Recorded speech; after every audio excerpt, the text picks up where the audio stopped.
to our training and podcast episode today, the Marriage Makeover, 3 simple habits for a happier relationship.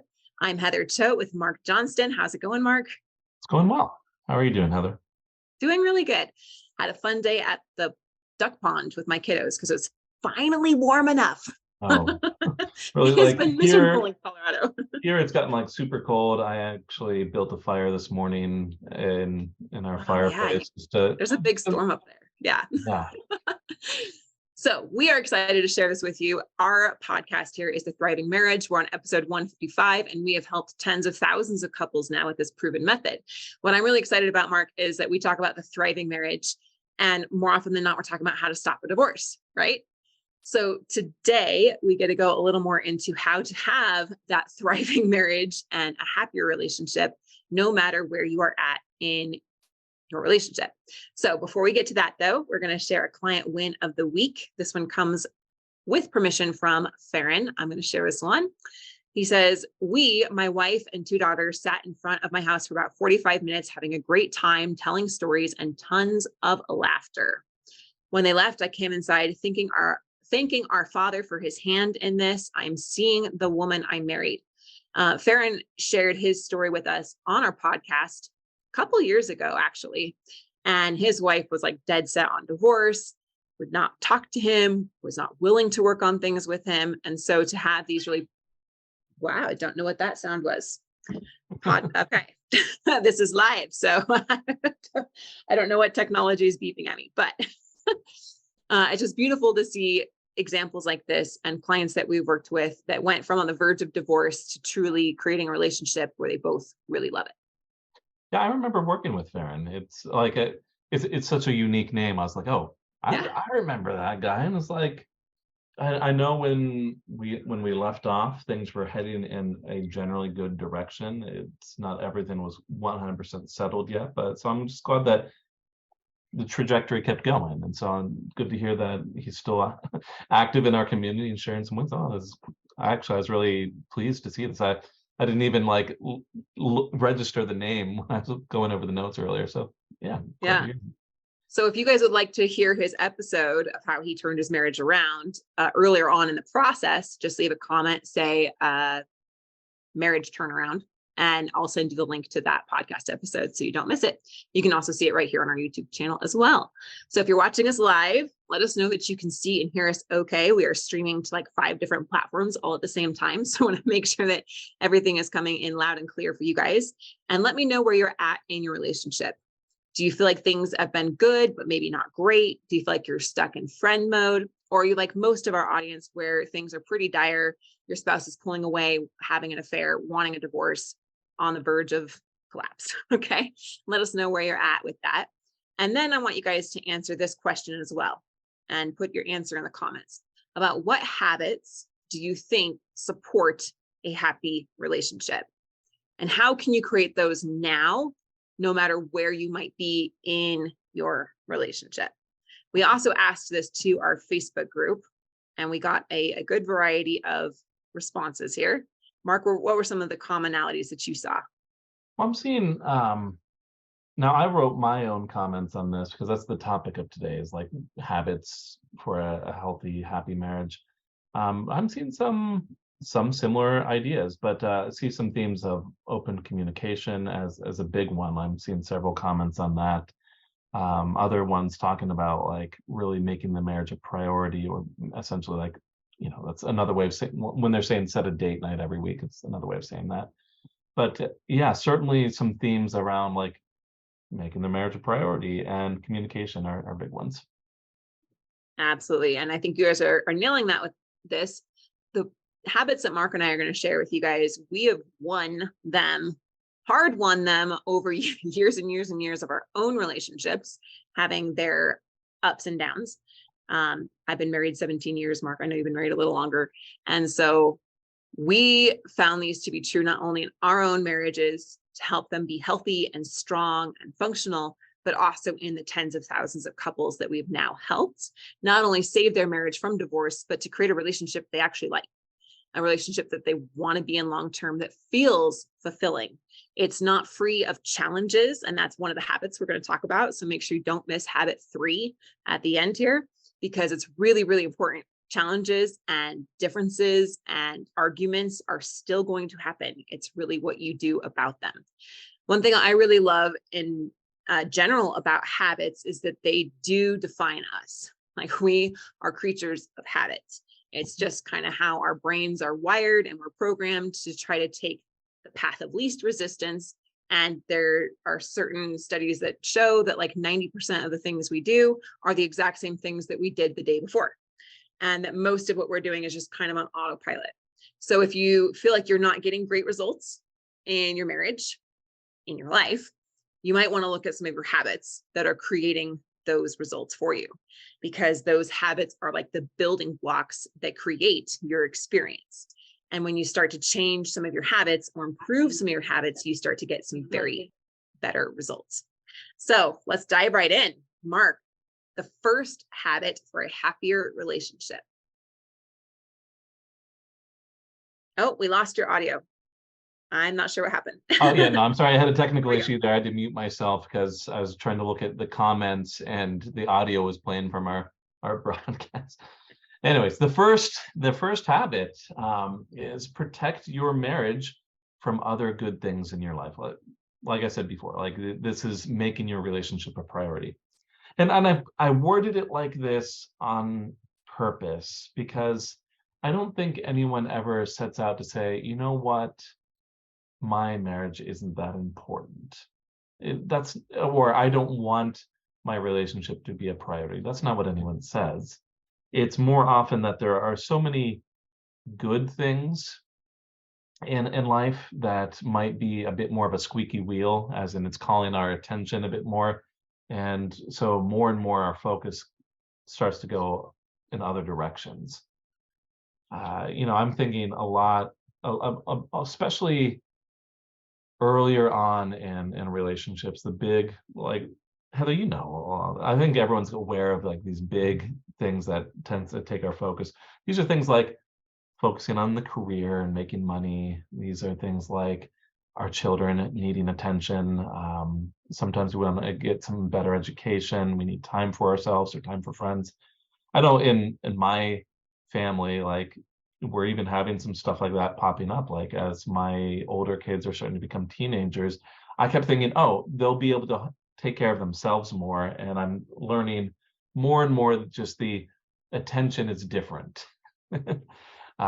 So my wife and I are having to have this discussion, like, how do we make sure that we are taking care of these, our kids, something very important, and be able to have time for each other. So very relevant to me, at least this topic today. I agree. Right now, oh my goodness, I'm teaching a teenager to drive, soon to be 2, and I'm potty training a toddler. I was just looking at like my life right now. And these are good things. I've even seen hobbies or sports, just really good, positive things can become like they take over your life, and so they start to take away some of the focus from the relationship. I'm thinking of one particular couple. I'm not going to, of course, call them by name, but they let wrestling take over their lives, and their they were both involved in wrestling, and he was a coach, and that's what their whole life was about, was wrestling. And they had no time for each other because they were constantly at practices, and their weekends were taken up by traveling everywhere for the kids' sports and for him coaching. And then she was on helping with the coaching too somehow. It was just like their whole life revolved around this one thing, and it crowded out their space for their relationship. Mm-hmm. Yeah, I mean, I've seen that, like, sports, kids' sports, it really can take up a lot of time, and especially if you multiply that with multiple kids who are involved with sports. Like, my kids aren't even all that super involved with their extracurricular activities, but when you start multiplying that by a few kids, most every evening is going to be occupied with something. My opinion on this is, like, it seems to me that very few people are going to regret like maybe a friendship that died off some 10, 15 years ago. Like maybe there's some good friendships, but very few people will say that they wish they spent more time with work. Um, like all these little things that tend to occupy our time and take the attention away from the relationship in the long run aren't really that super consequential. Like, yeah, it's nice to have a good lifestyle and a successful career, but ultimately I think that there's going to be a lot more regrets when relationships fail. It's my opinion. Maybe I'm Yeah. a bit old fashioned there, but I saw a clip on YouTube about someone that had been at the bedside of over 200 elderly people as they were at the end of their life, and the things that they learned from them, and the regrets that they had were always about time not spent with people, or relationships that were not healed, or failing to say I love you or I appreciate to someone important in their life. It was never, I wish I made more money. I wish I went on more vacations. I wish I spent more time at work, or my kids went to more soccer games. It was none of those things. And having had an experience very near to death myself, where I was like given a 5% chance at making it, and looking at like, I had this vision where I had my own funeral, right? It was a dream that came to me and I saw my own funeral. And that just woke me up to what really matters most in life. And that was a gift I believe was given to me at a very young age of only 29, to help me realize those things that you are spending most of your time doing and obsessing and worrying about are not the things that really matter. And so make sure that you're making the most of the time that you have right now. And these relationships need to be nurtured and they need to be protected. So protecting your marriage is very much about helping you guys both feel like you are a priority. So your husband or your wife needs to feel like a priority, and you need to feel like a priority as well. And this really helps a couple develop a sense of us, right? Versus the world. Like, we're in this together. We have this connection. We have this foundation, almost like a shield around you, versus like the rest of the world. And there are certain things like we've talked about that can really threaten that. One thing I also want to throw in before we go into what to do to protect it is also protecting it from other family members. Sometimes you have to protect it from other love interests or romantic interests or friendships that are maybe, too involved or uncomfortable for both partners. And sometimes it can be extended family members or in-laws, even your own children. We talked about that. So just anything that gets in the way of that feeling of us, of that unity, is something that you want to examine and maybe look at, like, how can we prioritize us a little more? So what do we do to get this going? Because like it's really easy to say, well, this is a nice habit. I think with each of these, I'd like to at least come to some simple first steps, right?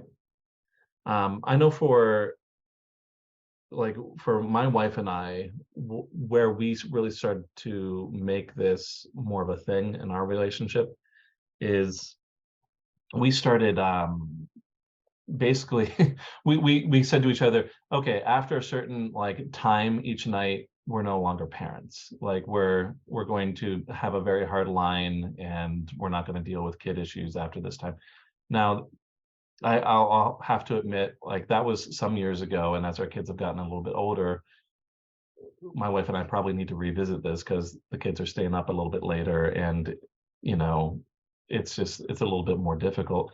But I do think that like having very clear boundaries, or having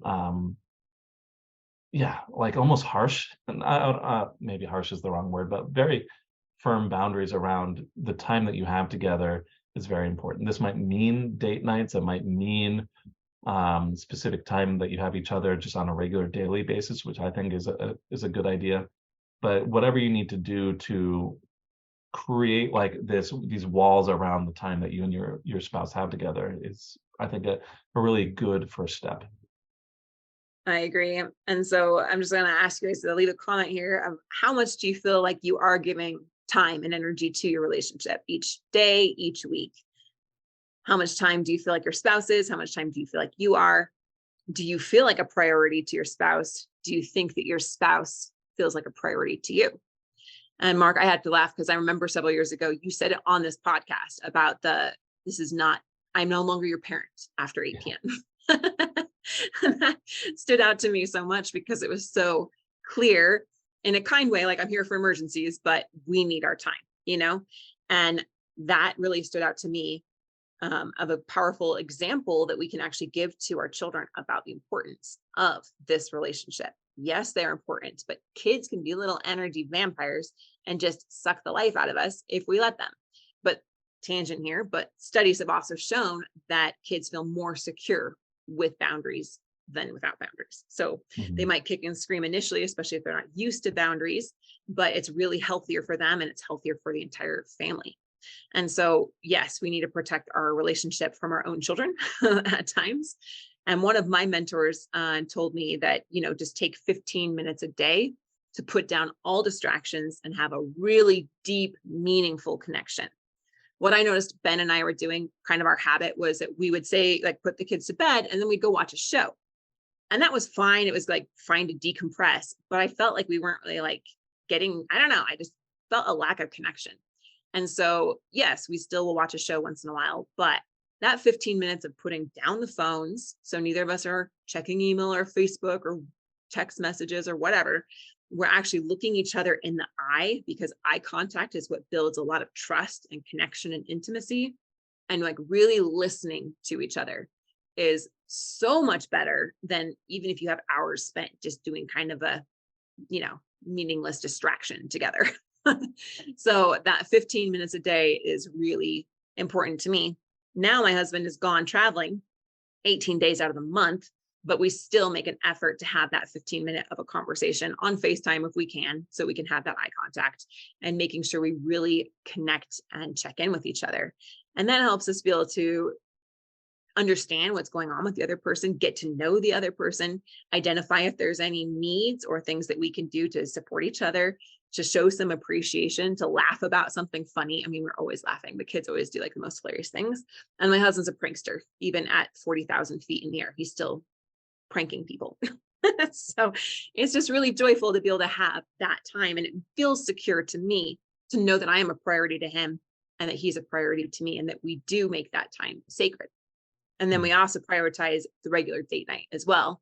And date night this time is not meant to discuss business, go on errands, don't talk about the kids, don't talk about money, don't talk about plans. This is a time to like relax and enjoy each other's company. Think about the kind of dates that you went on when you were dating, kind of like get to know you almost dates, because your spouse is not the same person that you married. They're not the same person that you married 15 years ago or whatever. They're a different person now. So get to know them, show some interest in them. That's going to reignite that spark between you guys and help you really understand who they are. I think like another just easy step to take, like I think it's easy for say you and me to say go out and date nights, carve this time. Maybe a little bit harder to actually take that initiative. But I think an even simpler step is just to sit down with your partner, have a conversation with them about what would help them to feel like a priority, and then take some simple actions to make that happen. Like I'm a big advocate for like really making the other person feel heard. So like I generally, when I'm working with clients, I'll tend to suggest like go in first and have that first conversation, focus on the other person, and then come back, another time and say, hey, look, now I want to have this conversation about myself and like what I need to feel like a priority. But whatever works for the two of you. I think this is a very simple step that can be taken. Like most people can commit to a conversation or two about priorities. As long as there's some follow-up, I think this would be a really great place to start. Yeah. Now, I want to just put a note in here that Marc and I are talking about a generally healthy, more stable relationship Yeah. with these kind of conversations. We're not talking about being on the verge of divorce and having major affairs and no communication. So, with that being said, we always want to make sure we solve problems in order. If you're pushing for a lot of time with your partner right now and they're pulling away from you, again, that's going to backfire. So you want to make sure that you're applying the right, I guess, habits or actions, the right behaviors at the right stage of your relationship. But Marc, I have seen even couples that were really struggling be able to still communicate this idea that you're important to me. Your happiness is important to me. This relationship is important to me. And I've seen couples that were even struggling change some of their priorities to demonstrate that they were listening to their spouse and understanding where their spouse was coming from. And so no matter what stage you might be in, there are still principles that you can take from this, but you need to make sure that you're doing them at the right time. So that's why Marc and I are here. We coach you one-on-one on how to navigate through the different stages and make sure that what you're doing isn't backfiring. I can easily see someone listening to this and be like, okay, I just got to go show her I'm going to spend more time with her and prioritize her. And then she's just like, because it's not the right time. So you want to do the smaller bids for connection, the smaller bids for prioritizing things. If you're in one of the, more dire states of a relationship. All right. With that being said. I think this is a good segue into that second habit, which is developing a positive story. Because like Heather was describing there are some circumstances where a spouse might not be receptive to like a lot of action where they would be made a priority. Like they're not going to be accepting of date nights or like one-on-one time together. Even still, I think developing a healthy story, you can mostly implement this at just about any stage, even if like they are a little bit resistant to those things. I do think that healthy couples are ones that actively build up a positive image of each other and the relationship, because it's a fact. Pretty much every relationship is going to have some problems, and it's a big deal and how that couple ends up like describing those problems. It can make a world of difference to say, okay, we're having this problem and my wife doesn't care because she didn't ask me about my day this morning. And so therefore, like this, like there's absolutely no love. Like we could take that very same situation and we could say, oh, we're having this problem. My wife didn't ask me about how my day was. It's probably because she's stressed. And, if I actually sat down and talked with her, she probably would sit down and listen to me and about like my concerns. It's a very different, all that internal monologue about describing what's going on. And that internal monologue, those beliefs that are behind it, it's so crucial, I think, to having a very healthy relationship. I don't know, like, what do you think, Heather? Like, what kind of stories are important to build within a relationship? Oh, so I have to laugh about this one because, like you said, it applies to all the stages of your relationship, no matter where you are at. And I have really struggled with having a positive view of Ben and having a positive view of myself or the relationship. And so if you can relate to that, leave a comment, let me know what's going on for you. But even this morning, I was working through something that happened yesterday. There was a boundary that I was wanting to set with an extended family member, and it didn't feel like Ben was supportive. It felt like he kept trying to push me to not have that boundary and kind of justify what this extended family member was doing. And so I was working through that at around 5 a.m. and I was looking at this exact thing. Like I could describe the problem as Ben cares more about this other person, the extended family member, than he does about me. He's always trying to manipulate me. And like, I'll be honest, there's some thoughts that are still there. So I have to be the one that checks those assumptions. And I have to look at, okay, is there another way of looking at this? Okay, I could look at this that Ben really loves for people to get along. He really hates contention. He really wants to have everyone feel good and safe and happy about things. And so rather than him siding with this person, I could see it as he's actually trying to build a bridge. He's trying to see if there can be a compromise made. For me, there is not a compromise that can be made in this situation, but I can start to describe his part in this with good intent. And I can go back to the truths that I know, that Ben loves me, that Ben is supportive of me, and that he's there for me instead of he doesn't care. So I can still easily get swayed. And so I have to be very mindful of what I put on him. Now I know that some of you are like, well, my husband, like, he really doesn't care. He doesn't respect me. He doesn't listen to me. Like, you're talking about how Ben is there for you. Well, he's not there for me. He's cheating on me, blah, blah, blah, blah, blah. Well, this is where you get to create the new story. And this is the way that we get to describe the relationship that we want to see and build a new reality for the relationship. And it might seem delusional, okay? It might seem delusional. You're like, he's doing this, he's sleeping with another woman. And you're saying, Heather, just create the story that he loves me and I'm safe and secure. Yeah, I am saying that. It doesn't make maybe logical sense, but the more that you focus on the wall, like remember the race car driver, the more you focus on the wall and the things that you don't want, the more you're going to get them in your relationship, because you feed that story, you add more to it. You get more upset, makes him more defensive. The same patterns that created this situation in the first place continue, or they actually get worse and worse and worse and make an even bigger negative story. That's what most people do. So what Marc and I are saying is focus on where you want to go. Focus more on what you're wanting to create and have than what you're wanting to avoid and what you don't want, because there's power in that. And we've seen people do this. And it's amazing when you get to the place where you're like, I know that they're doing that, but I also know where I'm going and I know what I'm going to create in the relationship. And you take ownership of what you're creating about the story and the story that you are telling. So I think this is really a powerful principle, and it applies to everyone, no matter where you are. I did see a comment here in the Facebook group. What if you communicate about feelings? She's asking, and he thinks that it's just being mad or acting defensive, when it's hardly not that. It feels like not listening and connecting.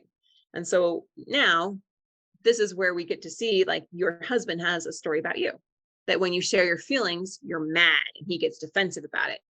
And you probably also have a story as well. He's not listening. He's not connecting. He's not understanding. And so then you continue to play out that same pattern. What Marc and I help you do is to identify what that pattern is and to change it, interrupt that pattern, so then you can start to create the new story. I think, like with, Leanne and the comment there, and, if we have to apply this to this habit, I think it would be fairly easy to develop more of a story of like, hey, we want to build up a situation where we can share some feelings. Like, that's a story that you can build. Like, maybe you're not there right now.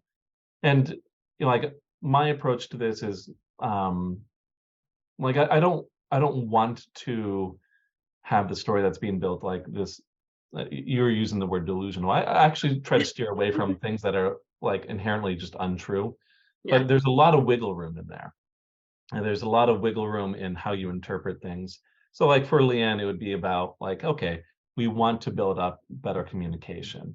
And then it becomes easy to then have follow-up questions, be like, okay, how do we share feelings and not create this defensiveness, or not have this situation where you think that I'm mad at you? Having that conversation then allows for there to be a lot of solutions, because if the story is we want to have this open communication, we want to be able to support each other, we want to be able to share our feelings, if that's the story that you are trying to build, then a lot of the solutions flow from there. Yeah, I agree, Marc. That's a lot more what we do. And that's a lot more what I do as well, is starting small with saying, like, there's safety in communicating. It feels really good to understand each other. It feels really good to understand where my spouse is coming from. So, comment for you guys. What kind of story do you want to have in your marriage? What story do you each want to actively build within your marriage? And Marc, you have some simple steps here to kickstart this habit. Yeah, so I think a good place to start is like really getting clear on what you are wanting for yourself within the relationship. Like, if I have to give some examples, I know one of the things that I tried to build for my own self within my marriage with Jennifer, I really tried to build up this idea of feeling heard. I want to make sure that Jen and I can share feelings, and that the other person is able to listen. Like, yes, some of that involves my wife, but we'll get to that in a second. But it's important to at least come up from like this base of understanding what I'm actually wanting. Sometimes Heather and I talk about this, like being about being clear with your requests, but I think a lot of people go into these sort of situations and are a little bit nebulous with what they want. So part of this can be just like having clear definitions of those wants and desires. So if like I want to feel respected, okay, what does that mean? What does that look like? And what kind of actions might be taken? What kind of things would I be saying differently? And things like that. So once you are clear on your requests, it can be important for you to decide on some actions that you yourself can do to help support this story. And then whether your partner is going to be participating or not, depending on how healthy the situation is, I would still recommend sharing your plan with your spouse. So for example, if you want to build up that idea of respect, you might say, okay, respect means that we're not going to swear at each other during arguments, which was actually something that I was just talking about with a client earlier today. So part of that might mean, on my end, if that's the story that I want to build, like I want to respect each other and we have some boundaries around language. Okay, that means on my end, I'm going to hold my partner accountable. I'm going to call them out a little bit in a gentle way when there is some inappropriate language, when they are escalating things beyond what is appropriate. And I'm going to then you would tell your partner saying, okay, hey, look, just letting you know, this isn't okay. I want to really build up some respect in our relationship. I might call you out a little bit, but it's mostly because I want for interactions to go smoother. So being clear with requests, deciding on some actions that you can take for yourself, sharing your plan, I think is a good way to start. Agreed. I like that a lot. For me, I was like, my story I wanted to create was, at first I wanted passion and fun and like this deep connection. And of course I still want that. And that is there. But more often than not, it's like, I just want safety in the relationship. And so I would think about like, okay, what are some things I can do to create more safety? Because I don't feel very safe here. And I know Ben doesn't. And when he pulls away, I know it's because he doesn't feel safe and he doesn't want to open up and share. And I would like a relationship where we can open up and share. If you're having a hard time thinking about the story that you want to create, just think about the things you don't like and then find their opposite. If you don't like that they're cheating on you, I want a trusting, secure relationship. If you don't like that they're, volatile and angry and defensive, I like that communication can be open and secure and honest, right? So as I thought about, I want to create safety, especially around Ben sharing, then what are some actions I could take? Well, when he does share, I'm going to make that rewarding. I'm going to let him know that I appreciate that he shared. I'm not going to get, into the pattern of immediately getting defensive about whatever he just said. I'm going to listen to understand, right? I'm going to try to have some empathy and put myself in his shoes. And so creating those actions is what helps to create that new story. All right, let's go to the third one. And this one is about, remember, I said, everyone's going to need this one. So better pay attention. This one is keeping communication open. Yes. Every single couple I've ever asked, no matter how long they've been married or how happy they are, I asked, was the one thing you feel like you could do to improve your marriage? It's always communication. It's always communication, because we need to be able to do two things, right? As a couple, we need a clear avenue to discuss issues, different topics, and get support for those wants or those needs. And we need a clear avenue to discuss concerns and get support for those solutions. And because men and women are different and we have different personalities, and you and your spouse have different communication styles, it's really important that we get to a place where we can understand each other and we can have open feedback and open dialogue to be able to share and feel safe about it, as well as to address any underlying issues. Yeah, I'm thinking once again back to Leanne's comment. She was saying, okay, well, what if you communicate about your feelings and thinks it's you being mad? I would say here is like a prime example where these avenues for sharing things are not very clear. Like they're like, sure, maybe on the surface, the couple might say, yeah, we can talk about anything, maybe, but like, here's this very clear obstacle to being able to share some deeper things that need to be discussed. I imagine, I can only make assumptions here with Leanne's situation, but if it's being perceived as mad, I'm going to assume that there's some complaints or concerns that are being brought up, or some more negative feelings that Leanne is wanting to be resolved. there needs to be a clear way to do that within the relationship. Otherwise, we get the situation where, like either one, it turns into an argument and escalates and it blows up and probably doesn't get resolved, or two, the situation gets avoided and eventually swept under the rug. And in either case, given enough time, that's going to cause the relationship to deteriorate. Similarly, like that whole thing was just about discussing problems. Similarly, if you keep coming to the relationship and say, hey, I need this, I need to feel a little bit more connected, I want to feel a little bit closer to you, I want to feel like we can accomplish some goals together, and you keep getting shut down, or there keeps being like, nah, let's not talk about anything serious, let's just have some fun. Like if there's this continual dismissal, that's going to really develop into a situation where like there's just increased distance. Like, this is going to be the situation where you have that I love you but I'm not in love with you, or like where you just drift apart and you feel like roommates, if given enough time. So we need avenues for both those things. Thoughts, Heather? Absolutely. And that's what really creates that like the healthy functional relationship that we're talking about. And so just imagine what it would feel like to have a relationship where you can go to your partner about anything, right? And you know that there will be respect, there will be openness, there will be follow through. I don't know about you, Mark, but I can't think of anyone who wouldn't want that. We all want to feel accepted for who we really are and to feel safe enough to share anything. And I know that that's a big part of what you and Jen have created in your relationship. And I am working to create that as well. Working through some of those barriers to that openness. But the more that we communicate that it's safe to share, it's safe to let me know how you're feeling, it's safe to express how you're really feeling, it's safe to give me feedback, right? And we work together on that, then that creates that new story around communication and in the relationship itself. So let's talk about now some simple steps that we can take to start on this habit. Sure. I think some very good first steps is simply to invite your partner to say whatever they want about the relationship. Now, your role in this conversation is to respond simply by listening and asking questions to get better understanding. I would really recommend that for this first time, that you have no other objective for yourself. You're trying to invite the other person to open up.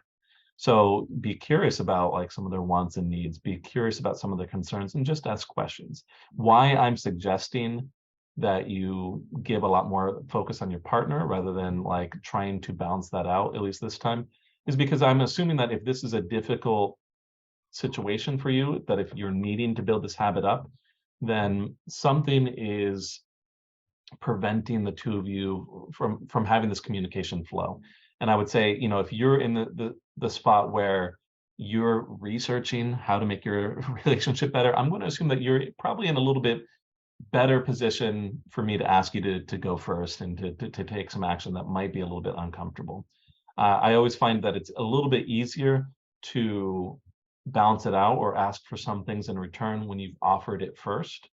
So rather than saying, okay, hey, look, I'm going to sit you down and you need to listen to me, and I want you to just understand what I have to say, it's much more likely you're going to be running into some resistance rather than if you go to your partner and say, hey, look, things have been rough and I want to understand what it is that you're looking for. And all I want to do is ask some questions.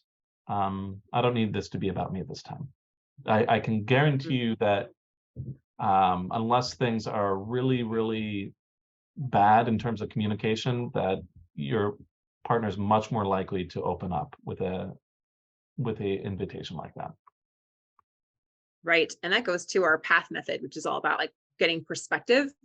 And the first steps that we want to take is taking the pressure off, right? Having no agenda and really trying to understand where they're coming from. And as you do that, your partner is going to feel heard. They're going to feel more respected. They're going to feel like, wow, he or she actually is trying to understand me now. And it can be challenging to break through some of those patterns, especially if you have a habit of getting very defensive and kind of blaming them or putting it back on them and getting really riled up by what they're saying. But this invitation here to allow your partner to say whatever they want about the relationship can be immensely healing. It's going to be kind of ugly for many people and many marriages because it's kind of like draining a wound. My daughter just got an abscess 2 weeks ago, and it was gross, and it had to be lanced and drained before it could get better because the infection was not going to come out on its own. And so it's kind of like what this invitation is to like, let's get the yuck out so that we can start to heal what's going on underneath, instead of continually sweeping it under the rug or pretending it's not there, or them avoiding it, you avoiding it, or it blowing up into something bigger. It's a really powerful practice to get into, to really invite your spouse to share and to try to understand their perspective. It's what's going to help open that door. I see a comment here Nicholas made, I can't get past the wall. I'll try to communicate, but she never replies to anything. So if you relate to what Nicholas is saying, comment 7 conversation starters. That's kind of long. Just comment the number 7 and I'll know what you're talking about. We have a 7 proven conversation starters guide that works for any stage of relationship, but especially if they're giving you just like 1-word answers to help get the conversation going, to help them feel safer to open up. It's going to be a bit of a process, but the more you create safety around communication, the more willing they're going to be to communicate in the future. 7, awesome, got it, 7. I will send you guys that guide right after the masterclass, or not after masterclass, the podcast. That's what we're doing. Awesome. Any final thoughts on keeping communication open, Marc? Where did I go? I'm opening up different windows, looking at. Okay, there we are. You know what?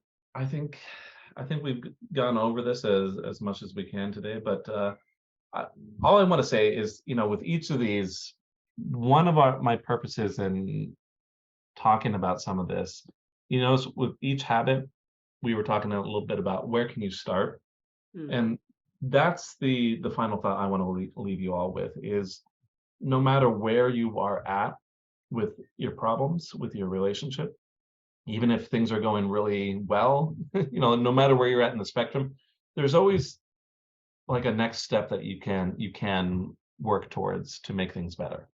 So like for my wife and I, we're doing pretty good. We have some good communication, we have some good connection. And even still, like there's occasionally we'll have conversations where like we really appreciate how things are. We can still talk about where we want things to be better. If things are going poorly, there's always a next step, even if it's something small. So I want you to keep that in mind. This is specifically what Heather and I focus on in a lot of cases, is like finding that next little step to move the needle a little bit so that we can then take another little step and another little step and keep that progression going till the point that we can actually get the other partner involved in wanting to fix things. So love that. So if you want more help from us, comment breakthrough and we will send you a link or have a private conversation with you over in Facebook Messenger, wherever you are, on whatever platform you are. We'll make sure we get you that link so that you can have a one-on-one conversation with us on how we can help you get from where you are to where you want to be in your marriage. And this process works even if they're on the verge of divorce, even if they're saying, I love you, but I'm not in love with you, they're having an affair, multiple affairs, or you're currently separated. So just comment breakthrough and I will get that to you guys as well.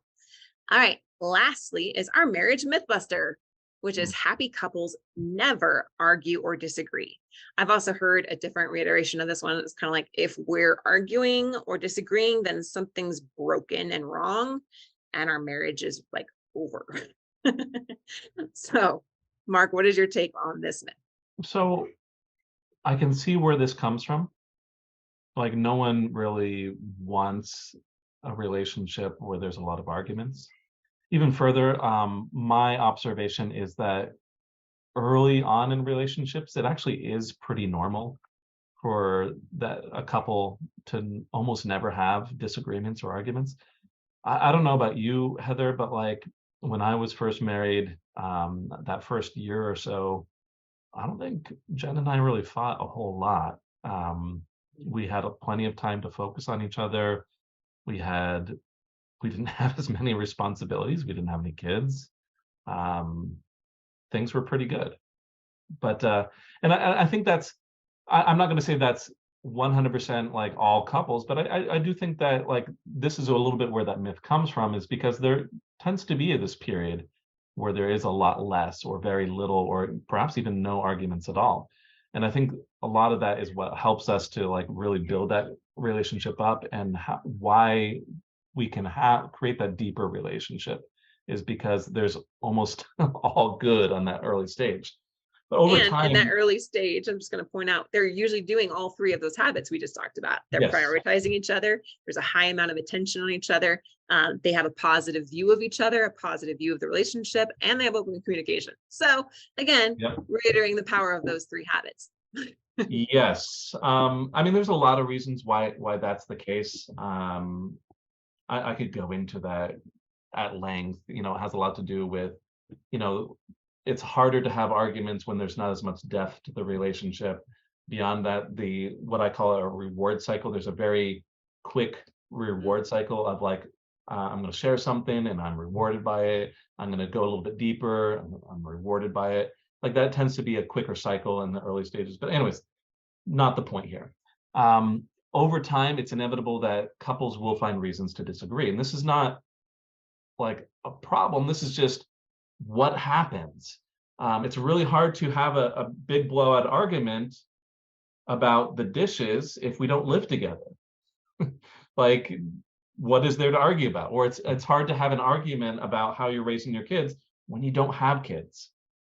So like as the couple progresses and there's more and more ties, there's more and more little things that are bringing you together and the relationship deepens, it is easier to see all the differences that are there, that were always there, it just never came up. So the important piece is how the couple approaches disagreements and what the outcome ends up being. That's much more important than whether arguments exist. Because like even Gottman, like the big name Gottman talks about like different relationship types. And one of the stable relationship types is this volatile relationship where two people are volatile. And why is that a stable relationship? Is because yes, the arguments might be volatile, but the outcomes are generally positive. Usually those kind of couples end on really passionate, positive notes. So like generally speaking, intense arguments can be okay as long as in the end, everyone is feeling that their position is considered and heard. It's even better though, when each person's side of the argument can be openly expressed and considered. Now, remember how we were just talking about a little bit ago, how it's good to encourage feedback and maybe even complaints, when we were talking a little bit about like in terms of keeping communication open. It turns out that couples that never argue or disagree, in my experience, tend to be the ones that do not have healthy ways to discuss differences. On our end, if a client is telling me that there were never arguments, my immediate thought is that, okay, there's something off here. I immediately become curious whether one of the partners is maybe pushing down some feelings or maybe sweeping concerns under the rug. And usually that suspicion is confirmed in some other ways. So basically what I'm getting at here is really the myth of happy couples never argue or disagree it's actually the complete opposite. I would expect happy couples to have healthy ways to argue and disagree. That's the much better situation rather than never arguing or disagreeing. Beautiful. Love it so much. Thank you, Marc. And thank you all for joining us today. Comment what you learned and what habits you're going to create. If you identified that some of your habits and patterns are not creating a great result for you, what are you committed to change right now? What is an action step that you can take in the next 24 hours to be able to move your relationship towards a healthier and happier direction? All right. Next week, we're going to share with you unpacking the I hate you bomb and why your spouse might say it and what it actually means. This one's going to surprise you. We're excited to share with you. So thank you for joining us today again. And thank you, Marc. We cannot wait to see your marriage thrive. See you, everyone. Thanks for listening to The Thriving Marriage, your A to Z blueprint for not just surviving marriage, but thriving. Until next time, my friends, thrive on.